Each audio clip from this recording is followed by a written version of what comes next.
Hello, a very good morning children. Okay, today let us discuss properties of multiplication of rational number. Properties of rational number multiplication. Children, in the previous class we had discussed how rational numbers are multiplied. Okay, so today let us see what are the properties of rational number multiplication. Okay, in order to understand, let us discuss the main properties. Suppose I am taking a very simple example. You take suppose 2 and 3. You see 2 and 3. 2 is a rational number, 3 is a rational number. Find the product of 2 and 3. 2 is a rational number because 2 is equal to 2 by 1, p by q form.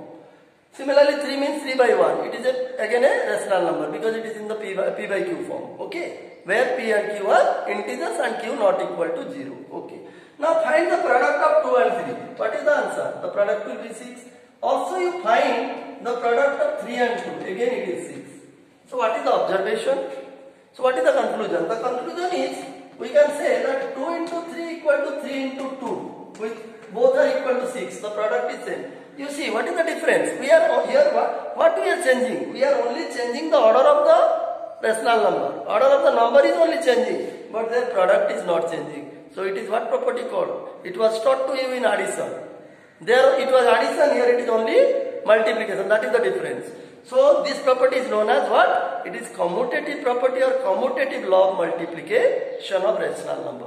So what is the conclusion? The conclusion is the product of any two rational numbers is always what? Commutative. We can multiply them in any order, the product will not change. Okay. So this is the first property. So instead of 2 and 3 we can take x and y. So x into y equal to y into x. Okay, so this is your commutative law of multiplication.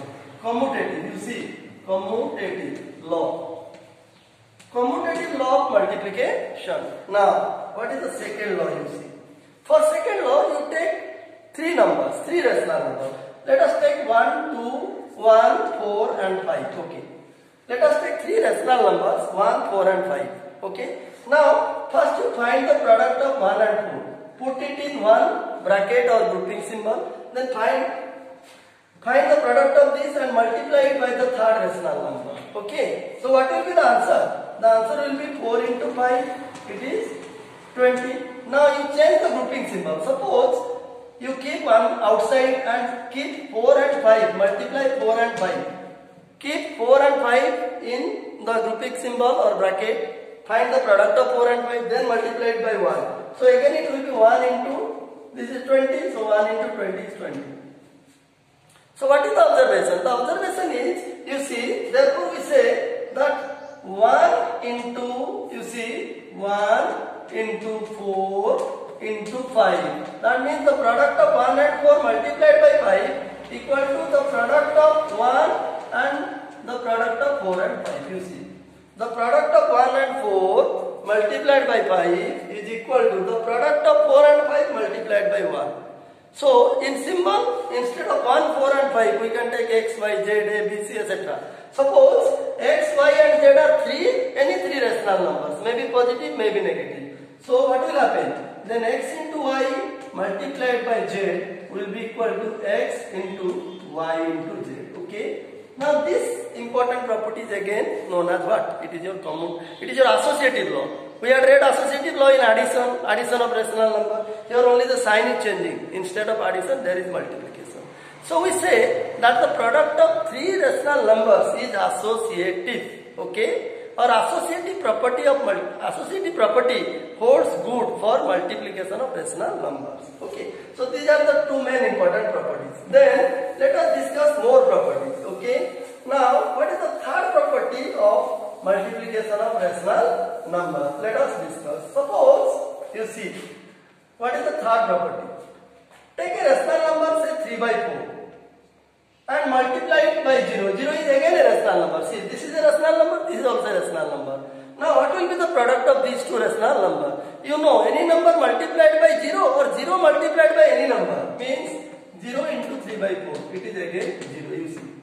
Whether a number is multiplied by 0 or 0 is multiplied by a number, the product is always 0. So, instead of 3 by 4, we can say if x is any rational number and 0 is another, then rational number. then the product of x and 0 or the product of 0 and x both are equal to 0. Okay. So this is again another important property. Okay. Then let us consider the fourth property. What is the fourth property? The fourth property is about the existence of identity element in multiplication. Like we discussed, additive identity or identity element of addition of rational number, the same thing. Here, how identity element exists in multiplication, let us see. Suppose, let us consider the same rational number. Suppose 3 by 4 multiplied by 1. What will be the product, children? The product will be definitely 3 by 4. Or you see, if we multiply 1 by 3 by 4, again the product is same. You see, that means 3 by 4 into 1 is same as 1 into 3 by 4, and both are equal to 3 by 4. Now look at this number 1. Look at this 1. This 1 when multiplied by 3 by 4 is giving you 3 by 4.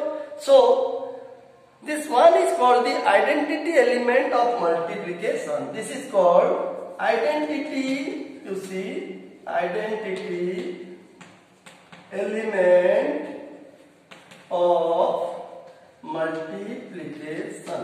Okay.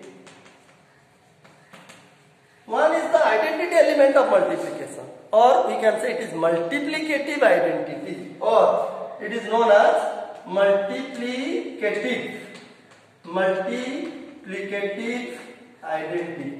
identity. So what is multiplicative identity? See, what is multiplicative identity or identity element of multiplication? Okay. Identity element of multiplication means it is that number which when multiplied by any rational number will give the same rational number. Okay. That means you know that 1 if multiplied by any rational number will give you that rational number. Hence, that means any rational number multiplied by 1 is equal to that rational number. So 1 is the multiplicative identity or identity element of multiplication, or you can say it is the multiplicative identity of every rational number other than 0. Okay.